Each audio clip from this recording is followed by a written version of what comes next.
take 2 to 3 months of your statements. So your bank statements, your credit card statements, wherever it is you do your spending, and go through your transactions line by line and label each thing, right? Each transaction as a need or a want. And that is going to really show you where your money is going. Like I always say, I can look at someone's bank statement and tell you what's important to them. Welcome to the ZAMI NOBLA National Organization of Black Lesbians on Aging podcast. We are your sound source for Black lesbian herstory. I'm your host, Angela Denise Davis.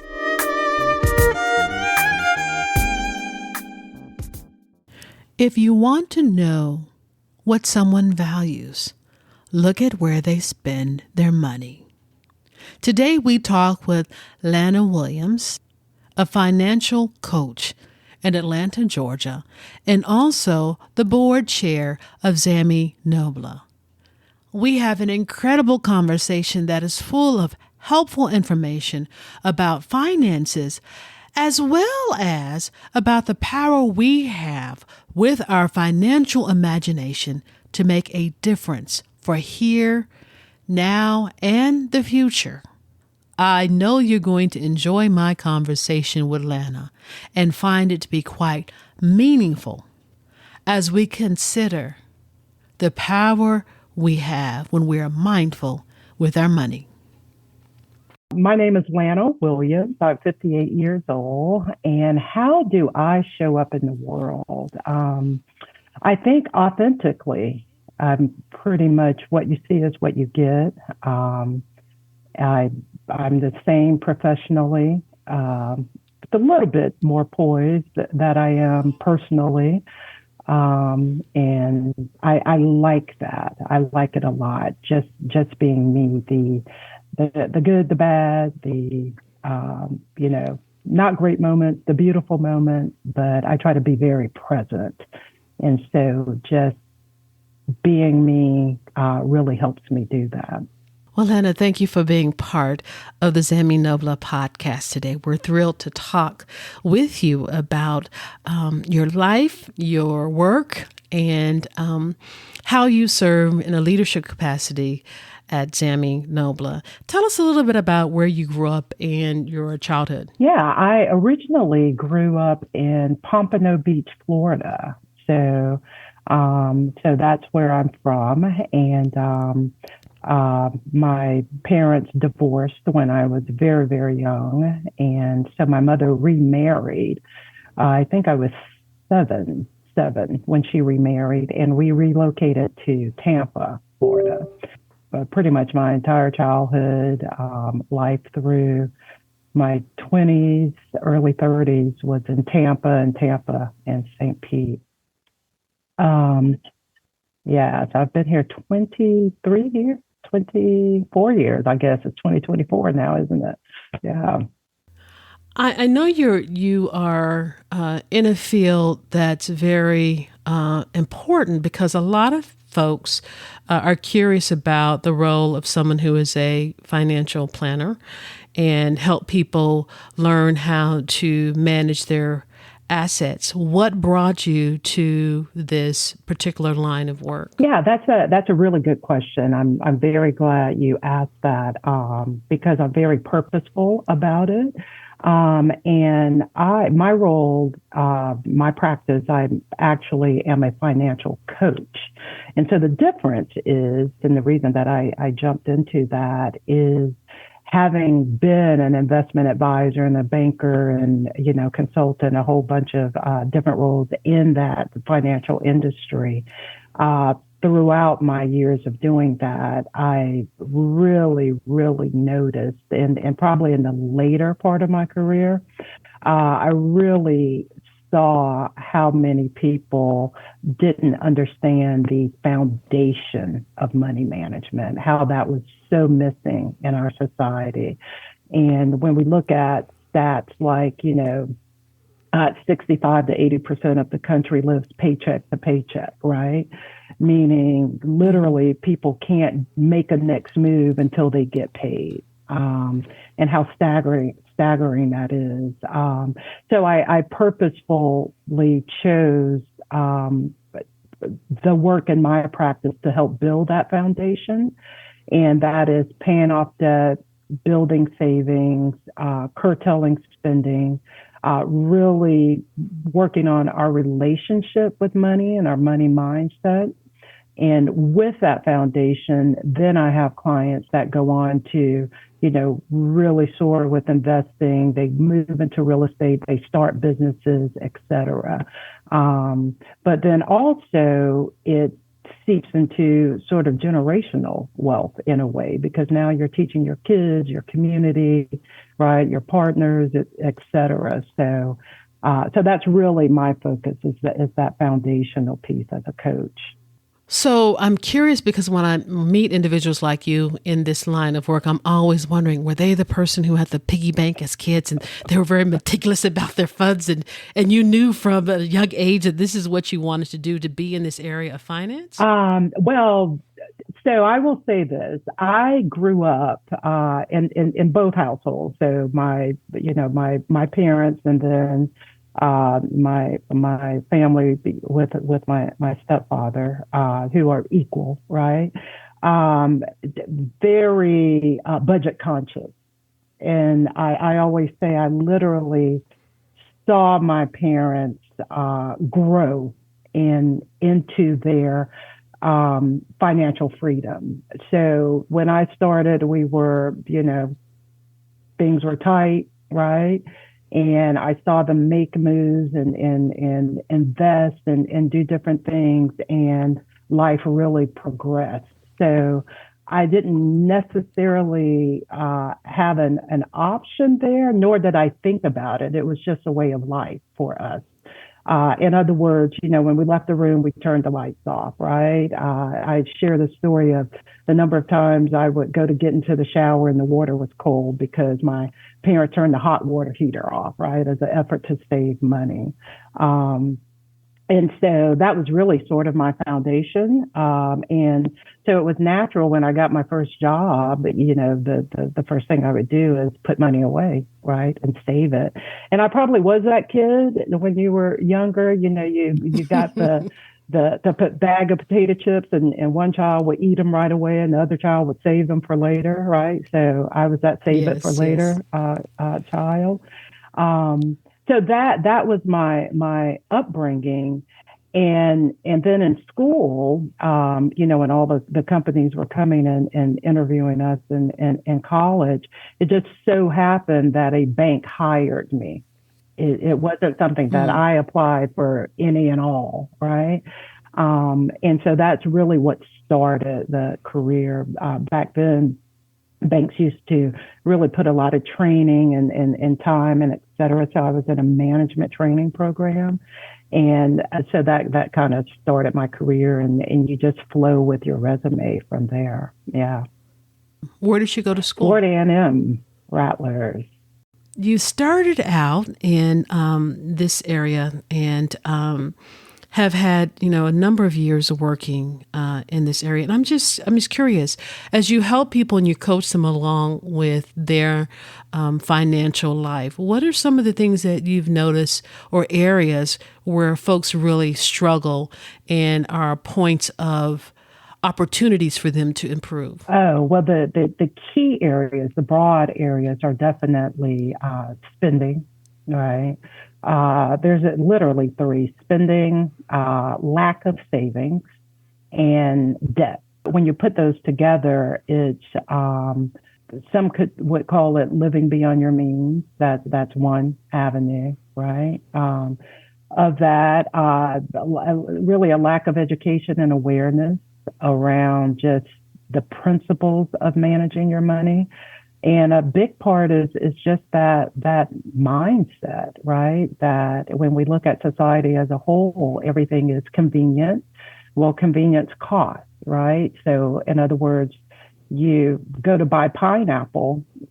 If you buy the chunks of pineapple in the container, that's going to be $7 or $8. If you buy a whole pineapple, that's going to be $2 to $3, right? So we're paying for convenience, and that's getting more and more. You see evidence of that with things like DoorDash and Uber Eats. And, Sundays, are people cooking Sunday dinner anymore? Like, that doesn't, Right. so there's a number of factors, but it all revolves around just shifting your relationship with money and really identifying what you want your life to look like from a financial standpoint and setting those priorities. That's a real good example about the pineapple, because I think most of us really aren't that mindful when it comes to our dollars and where we make an investment, particularly around things like food and clothing, some of the basic things that we have. What are some tips to really help get people started about being more mindful around money? Because I really, that speaks to me a lot, the difference between just buying a whole pineapple and cutting it up yourself as opposed to the convenience of buying that can, because it seems like convenience is a real cost. There's a cost to things being convenient. Absolutely. And we have to know that that's on purpose too. And that's a whole nother conversation. But, we live in a capitalistic, right, society, and companies are here to make money. They're not nonprofit. Mm-hmm. So that's the design. My biggest tip, and this is my favorite, and I do this. This is one that I do with clients, is take 2 to 3 months of your statements. So your bank statements, your credit card statements, wherever it is you do your spending, and go through your transactions line by line and label each thing, right? Each transaction as a need or a want. And that is going to really show you where your money is going. Like I always say, I can look at someone's bank statement and tell you what's important to them, right? And I used to train and coach employees. Let's take a look. And this is going to dictate the conversation that we have with this customer, how we present, right, to this customer, because we can see exactly what is important to them. But that's going to help you really make decisions. And then we have to narrow it down and be honest. So when we say needs versus wants, well, needs are what? Food, transportation, housing, healthcare, right? That type of thing. But we know that there's levels within that. So eating out every day, although it's food, is that a need or a want, right? Designer, right? Clothes, that's clothing. Technically, that's a need, but really, is that outfit, right? A need. Do you need 12 pairs of white, black shoes? That type of thing. But yeah, just really getting in there and knowing your numbers and knowing where your money is going to bring so much awareness and help you make decisions.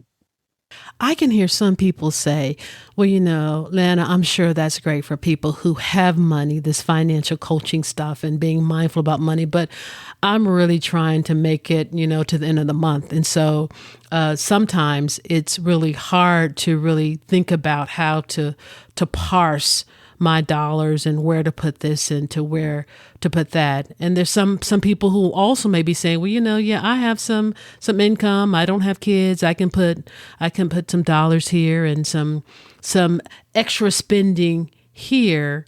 And I'm wondering, what's the happy medium of really getting people to be mindful about the fact that no matter how much you have, if you invest it properly, it can make a difference. And I've seen this in the area of philanthropy where, it's the folks who give the $5 a gift and who are consistent about that. And their gift can be just as important and amazing as someone who gives a $500 gift. And they may just do that, that one year.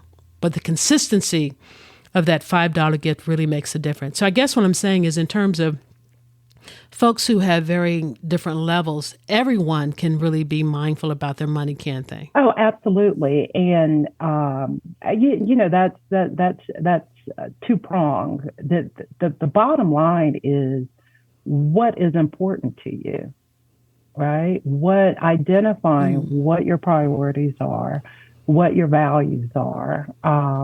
That's going to shake out a lot of nonsense. A good example is one of my first clients, the gentleman in California, and he talked to, this is when I was really like going in and going into their spending and et cetera. And every time, we would talk, I just love education and learning and, just doing all of this stuff, right? Everything is about education and learning. And I go through his spending and I don't see anything going towards a book, a class, a podcast, nothing around, right? The thing that he's saying is important to him, but yet he, has a huge car payment, a huge this, a huge that, and so you can see how unfulfilling that can be because you're pumping money into something that really isn't that important to you. Whereas you redirect those dollars to those things that feed us, that elevate us, right? And that's different for each person. You can see your life as a whole expanding and growing. And then all of a sudden, the car isn't that important, or that particular car. Now it's I can go from here to here and I have a dependable vehicle, but not every time I take it to the dealership, I spend $2,000, $3,000, right? So it's really narrowing things down and identifying those priorities. If travel is important to you, travel doesn't have to be that I'm, going to Argentina. It could be exploring the next city, the next county, like understanding what about those things really matter. And when we do that, I think we loosen up, right? There's not so much resistance. And the bottom line is, again, how do you want your life to look? If you want to, if you don't care about financial peace and well-being, if that's not a priority, that's what that is. There's no judgment there. But if it is, then we have to get in and do a little bit of work to make that happen. This is great information, and it makes me think about young people who are at the beginning of their financial career and financial opportunities, and just the lifespan of our dollars and how when we start younger, we can really make an impact. I'm just curious, what would you say to your younger self, the young woman who just graduated from Florida A&amp and was hired by that company, and you now have the information you have gained over the years? What would you say to her now? So I'm going to show up authentically with this question. I would hope so. Because from a financial standpoint, and I think because of the work that I was doing and my upbringing, I kind of did what I'm about to say. And that is make saving a priority, right? So every dollar that you earn, right, you put some away and live off the rest. Dig in and learn about investing and money management, and, just start investing. Just start investing, even if it's $25, right? Because the when we talk about investing, which I don't delve into specifically in my practice, but your biggest asset really is time, right? The more time that you have for your money to grow. So those would be two key things. On the other end is try to avoid credit card debt as much as possible. Like if you can't pay it off at the end of the month, you shouldn't be putting it on a credit card. And I understand emergencies. I understand things like that. And if that happens, just work diligently to pay that off. One is super expensive. It's dollars that you could be working for you, right? Instead of making the credit card company rich and the bank rich. But then also you don't want to develop that habit because it's very hard to break. And yeah, those key things, live within your means, like, find a home or housing or something that you can comfortably afford, find a car. My first car, my friend was here this weekend and she was laughing at me, remembering my Jetta that had manual, everything was manual. I bought a new car, so excited. And she's like, I can't even turn the corner with this thing. But I was happy, right? So that was a long answer, but all of those things are so important. Like you have to save, as much as possible, stay out of a debt. Don't accrue debt, right? Don't make that a lifelong practice. Yeah, and that just gets you off to such a great start, and it starts paying off over time. Yeah. Well, you said something interesting, but I was happy, with the Jetta, because I think so oftentimes we get into financial trouble because we're trying to make other people happy. We want them to see our beautiful, new, shiny, expensive car, our new fashionable clothes, pictures from the trip. And sometimes we can't afford it, but it seems to make other people happy or think of us. And I think that's a real trap when it comes to dollars. And it's, I think sometimes hard for folks to say, well, it's really about the ultimate thing of me being happy. And if I can afford it, I can afford it. But if I can't, I'm not going to be happy when that bill comes. Right. And that's what I meant when I said, really aligning with what's important to you. And I always say this, and I've learned this so much, as I've, worked in my practice with people one-on-one, in as much as money management is about the dollars and the numbers and the spreadsheets and the apps and all of that, 70% of it is mental and emotional. And which I incorporate mindset, exercises, different things to help shift that, because you have to go deeper and really know who you are, at least in that area. I always say, and I actually got this from a friend, if you're going to grow in one area, you have to grow in all areas, right? You can't just grow in this house.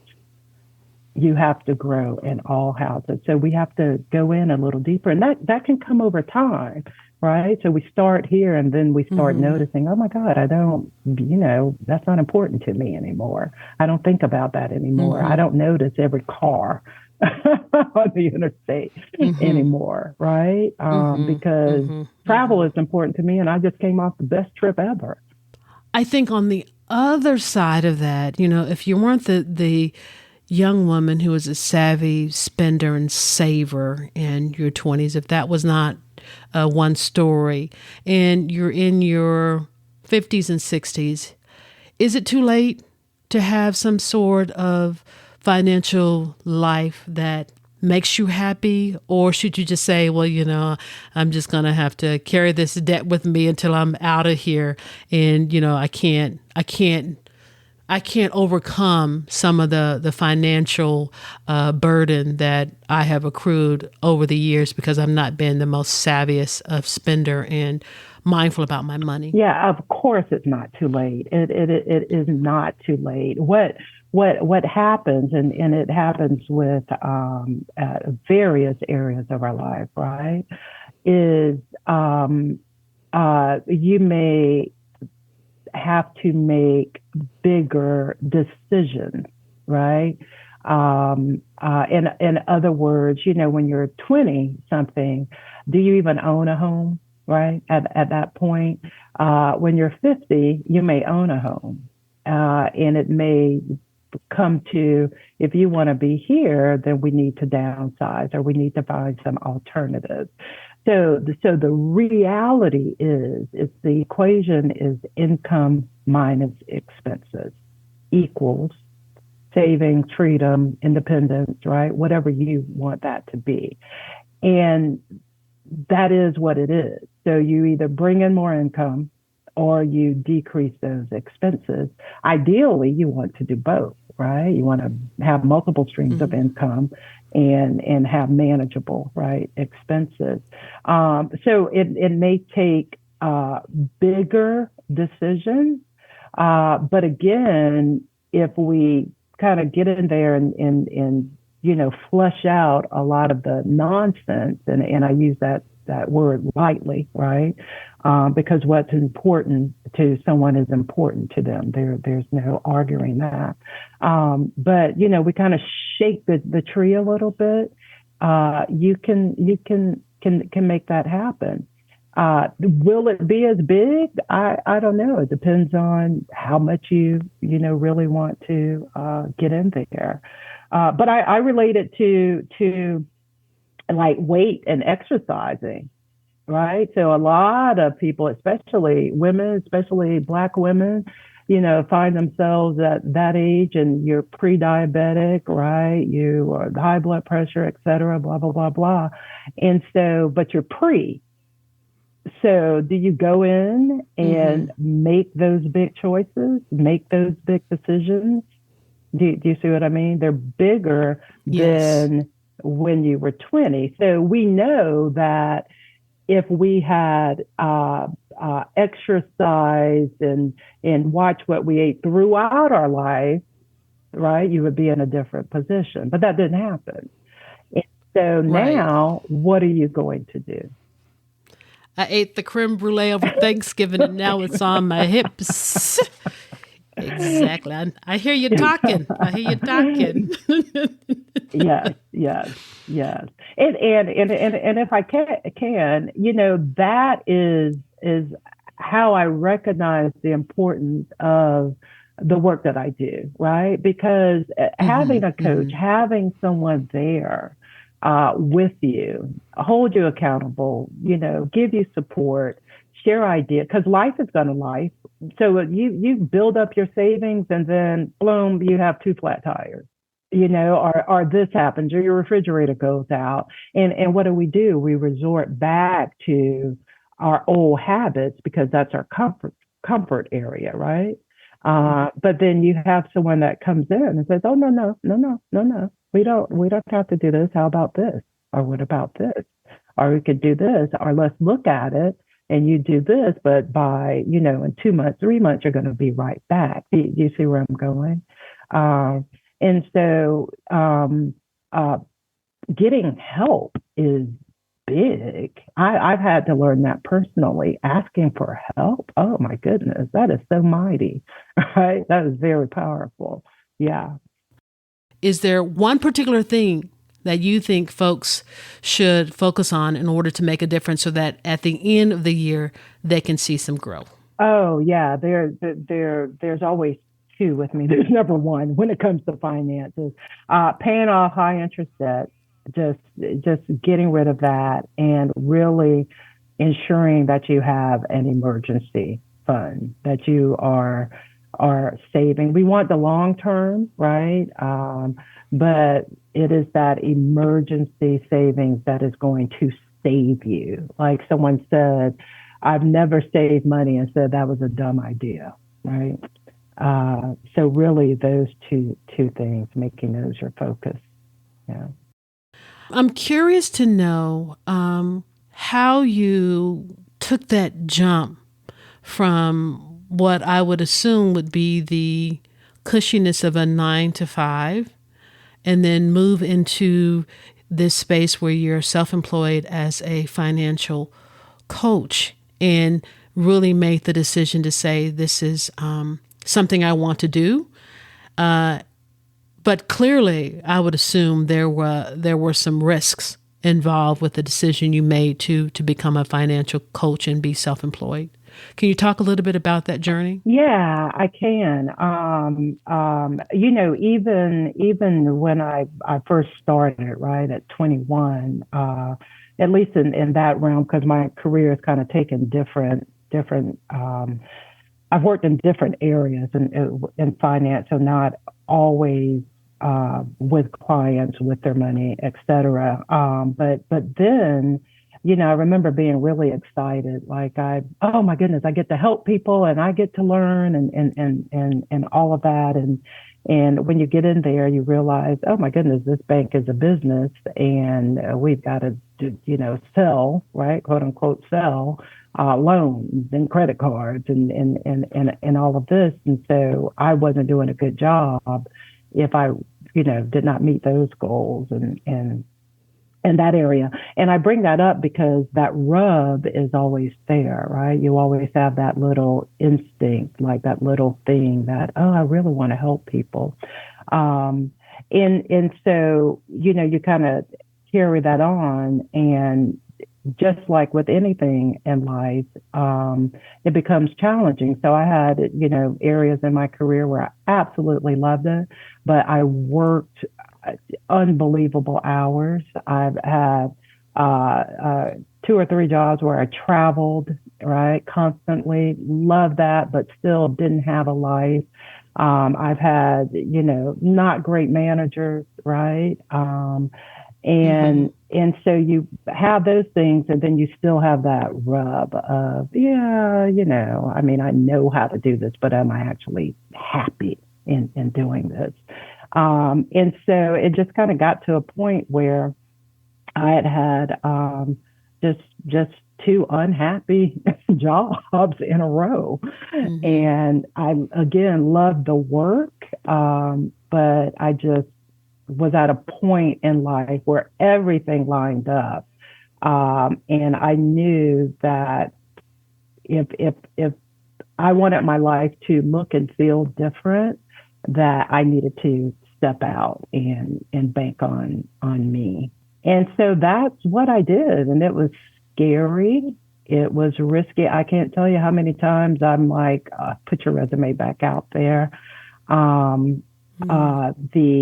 mentioned this the other day with someone, the personal growth that I went through that I had no idea was a part of starting a business, right? Because I worked with small businesses, but you have to grow too, right?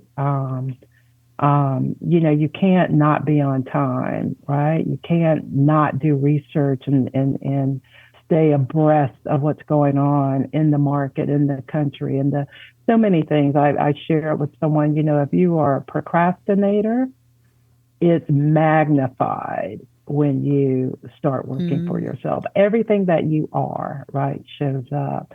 So I went through that, and maybe now and again a little bit now, but what I get when I'm working with my clients and they're debt free now, they have $20,000 in the bank, they're investing, all of a sudden they are working with an investment advisor and they are on track, right, to retire comfortably.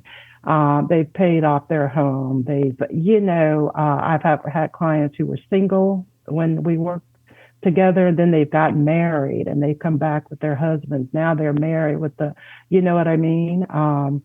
But the high and the passion that I get when I get off some of those calls, I don't know if I ever really felt that in my career. I've felt it when I won things and you're this and promotions, but short-lived, but consistently, I don't know if I could trade it. Wow. And how long have you been a financial coach within this capacity as a self-employed business? Yeah. So I've started my 7th year. Yeah. Wow. That's exciting because I know so many women who are gifted and they may have been in education or the corporate world for a number of years and they're not happy. but they're comfortable with a paycheck. And they may have other goals and dreams, but it's hard for some people to take that leap to say, well, maybe I should venture out here and see if this works. Yeah, and I get that. I mean, I again went through that. But when I think when we take the word permanent out of the equation, it's permanent. I didn't think that way. I just thought this is a good time for me to try this. And, if I crash and burn, just come on back. Right. But then I come back with the satisfaction of knowing that I ventured out and I tried it. Right. So that's a renewed sense in itself. I know you have an ebook that's available for individuals who may need some help, and you also have some other resources. How do folks get your book and get in contact with you if they want to become someone who is a part of your coaching plan? Absolutely. So my website is lwilliamsfinance.com. William without the S. Although if you put the S, it'll still take you to the website, and I'll share that, why that is. And so, I have a great little ebook that I wrote 2020 during COVID. And it was just a little project I did for my birthday. I'm like, can't go do much.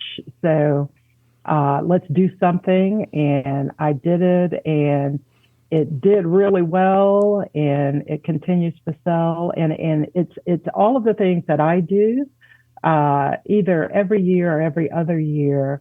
But it's those little things that sometimes I can't get to with clients because it's I always say it's a great starting point because it really looks at your existing financial house right now, right? And it helps you get organized. It helps you think through things. It does a little mindset shift, right? I have a couple of exercises. And so it's 21 days that I walk you through. And, if you get that, and it elevates you when you really start reaching for goals, right? Paying off debt, building savings, et cetera, because you've kind of done that pre-work, like you're already in that space. So I have that. I have some online courses that my goal this year is to update now that I'm a little more tech savvy and know some things, right? So I'm going to jazz them up a little bit. And then some of the scenarios I use are outdated, like the interest rates and things like that. But there's still the core of the course. It's good. And then I my coaching sessions, I have a debt payoff session that I offer. And then my one-on-one coaching. And then this year also, I'm going to try to focus on doing workshops, doing more group coaching, like small, intimate groups. So I should be able to get that done this year. That sounds exciting. I just love talking with you about the subject matter, and I feel like we could talk forever because I feel like when my money is together, I'm happier and I feel free. And when I feel constrained because my money is not happy and I'm not happy, there's a real burden. So I think the resources you offer, especially to our community, is very meaningful. So I'll be sure to put in the show notes that link so folks can get hold of you and get your fantastic book, which was gifted to me. So I can tell you it's wonderful. So thank you. Thank you for that resource. Thank you. So we've been talking about that we put our money on the things that we value.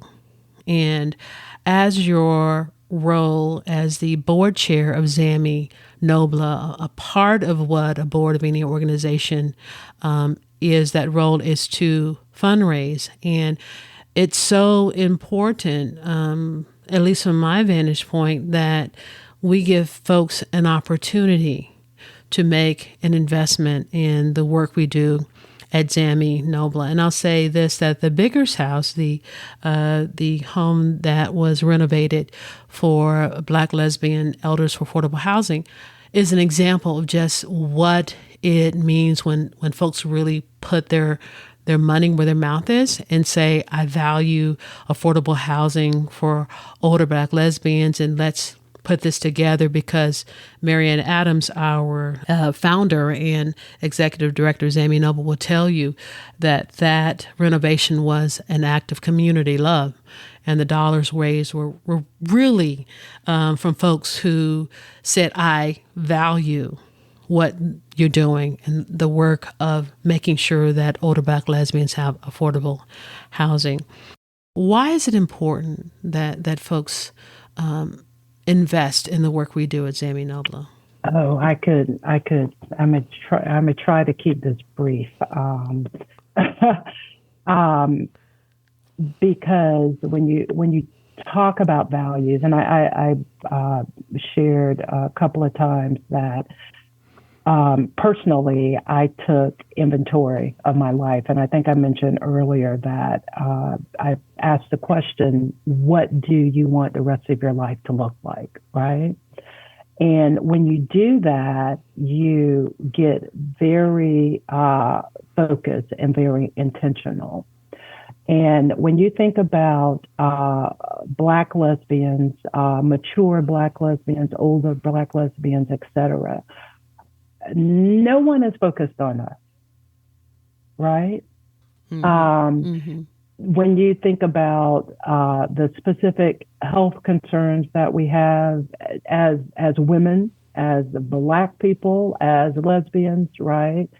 That's not in the studies. Right? That's not on the line item to gift, right? Money to help in those areas. When you think about the quality of life that you want personally, your community wants that too, right? We want to thrive. We want to enjoy our lives. And so, if you look at who you are and what it is that you desire, those are the things that ZAMI NOBLA are doing and are striving to do. And we have to support ourselves. We have to make ourselves known. And this is how it works. It works on any and all the time. We make the noise, other people start hearing the noise, because we know our noise. We're Black women. It's going to be beautiful. It's going to be soulful. It's going to be attractive. And we get the attention, and then we get, right, more money, more support, more invitations, et cetera. And we can grow and help even more, right, of our community. And so we talk all the time about the fact that, we live in Atlanta, or Metro Atlanta, we live in a bubble. But when you think about folks that are in the smaller towns, right, are in areas where they don't have access, and the joy that we can bring to our sisters that are in places like that. They may be in relationships or situationships or et cetera.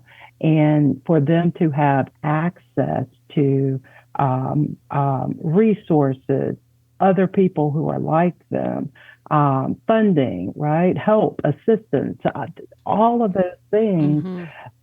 I don't see why you would not want to support them. And who else is doing this?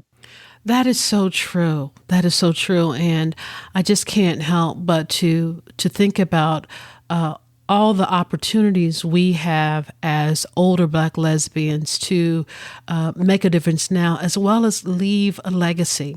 And I think part of that is having an imagination and saying, well, okay, I may not be on this planet forever. Well, I'm not going to be on this planet forever, but I have, a number of good years I can make an investment. But there's some women behind me, some younger lesbians behind me, who will want to enjoy the community, the friendship, the opportunity to network like I have. And if we don't have an organization like ZAMI, NOBLA continuing to be in the atmosphere, just like you said, it won't be there because no one else is going to do it but us. You're right. I don't see people going out and saying, what can I do to help older Black lesbians in terms of research, in terms of dollars, in terms of education?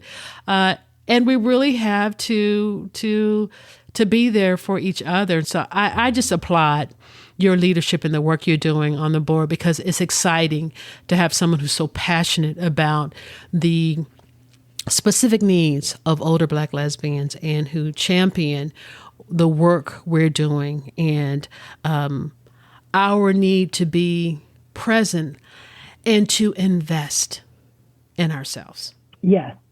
I go back to what you said about, you're being able to look at someone's bank statement and see what they really value. And I imagine the same could be said of how we support different nonprofits or things we say we value. Is there a line item on that statement for really putting us in a space where we're making that investment?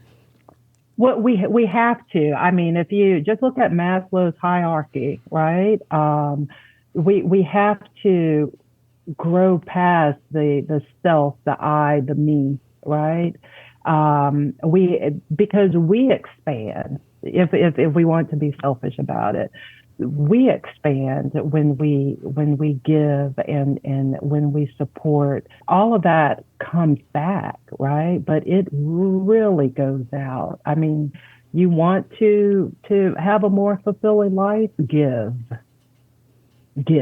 right? Mm-hmm. It's the same thing with money. There are folks that can be so tight, right, with their money. Try giving, opening up that energy in that space. And we have to fundraise. I mean, fundraising is just a part of being a nonprofit. There's nothing unusual about fundraising. Nonprofits have been fundraising since the creation, right?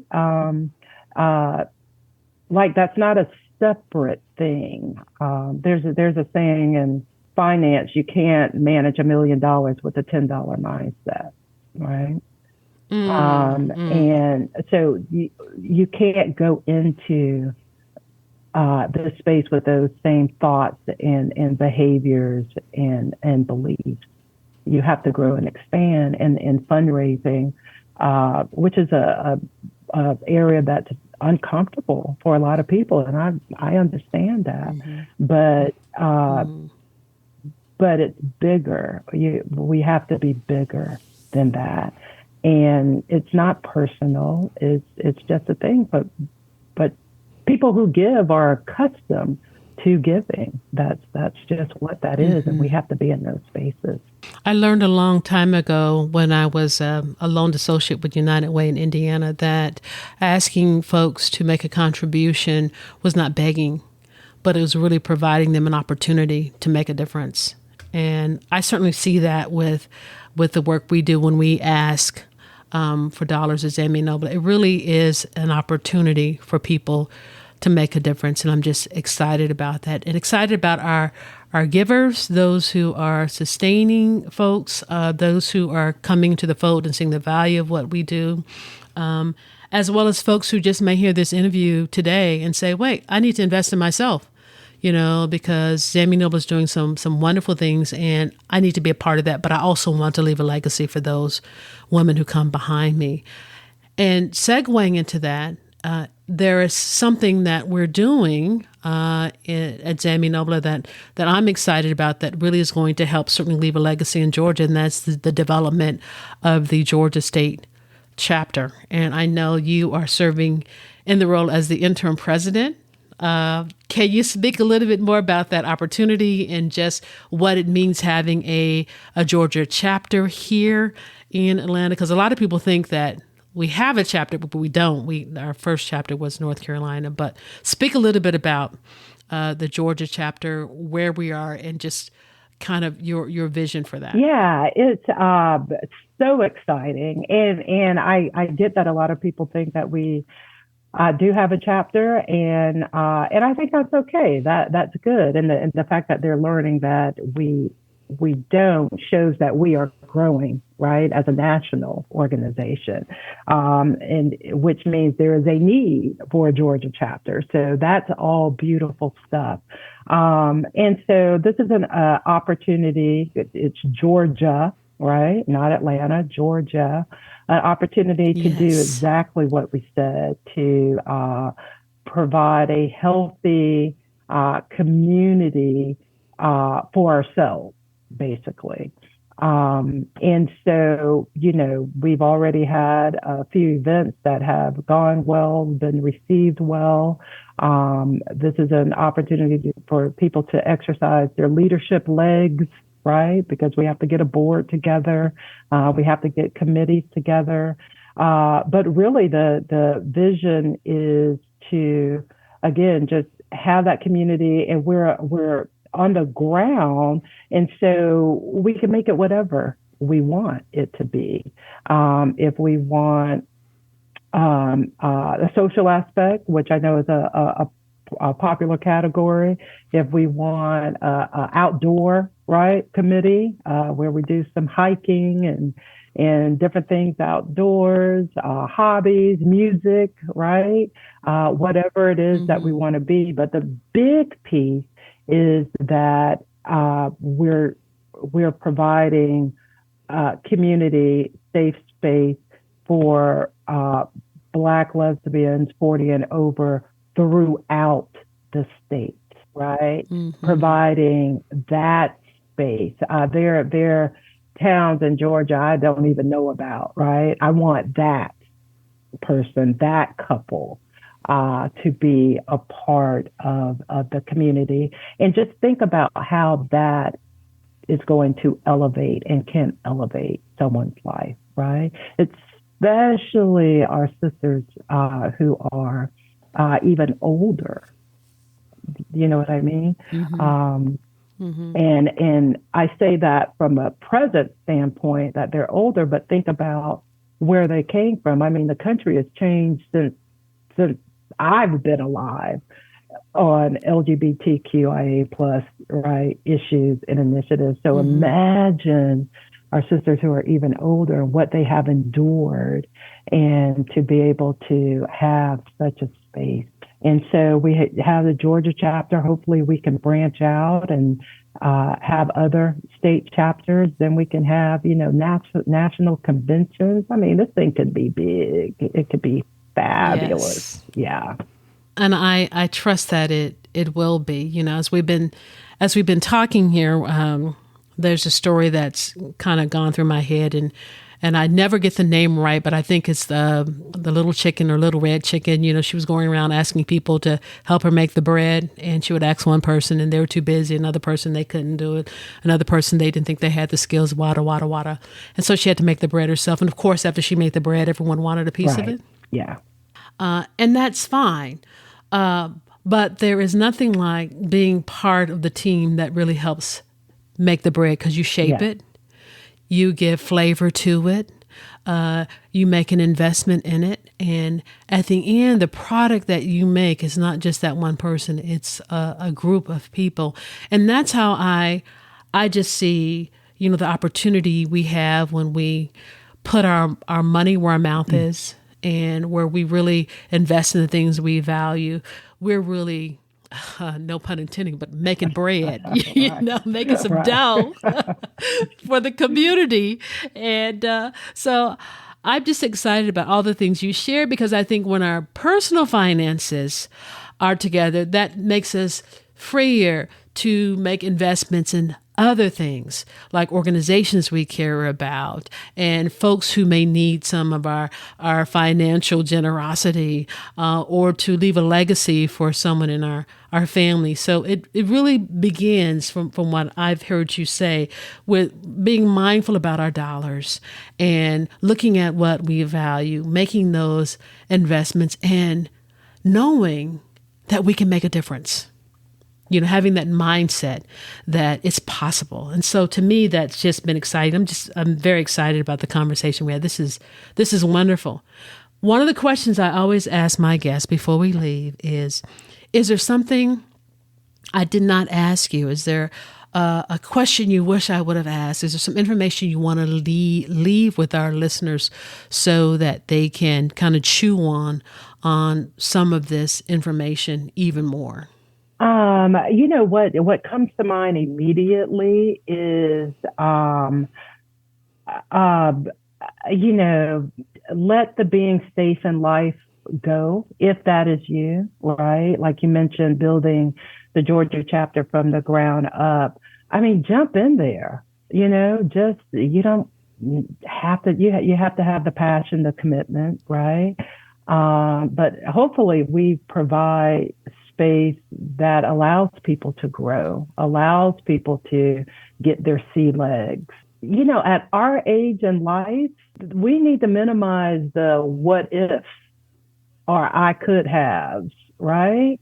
This is a time to just jump in and, be a part of the organization, take on a role, right? Leadership committee, et cetera.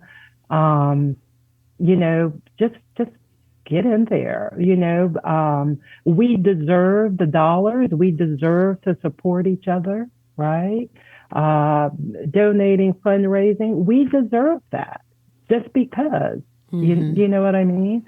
And just shifting our positioning on that. We are dynamic. We are intelligent. We are all the things. And I think this is just the time of the woman. I think this is the time of the Black woman. I think Black lesbians can lead the way, play a really big role in that evolution. And just jump, just come. Come to us. Jump. That's right. Jump in and make a difference. I love it.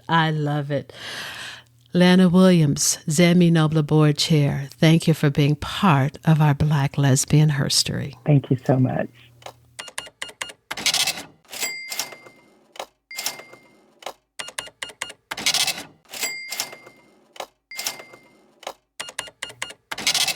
What a great conversation with our board chair, Lana Williams.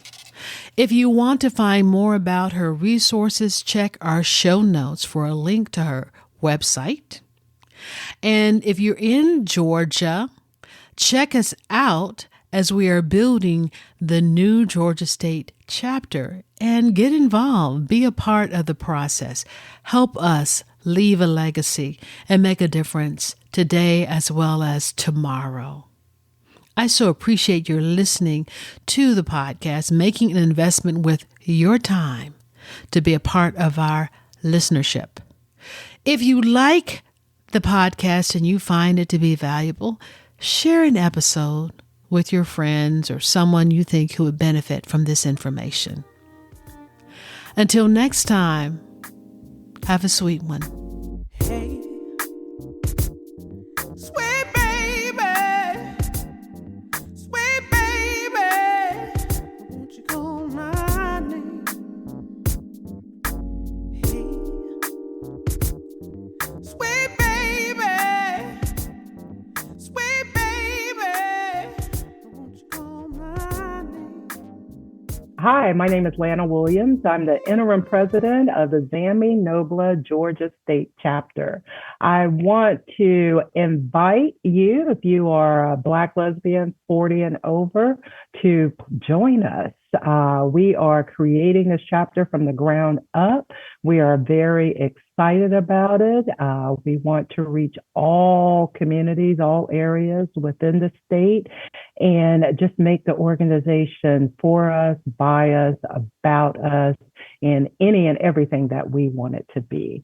So contact us at zaminobla.org, and we look forward to meeting you.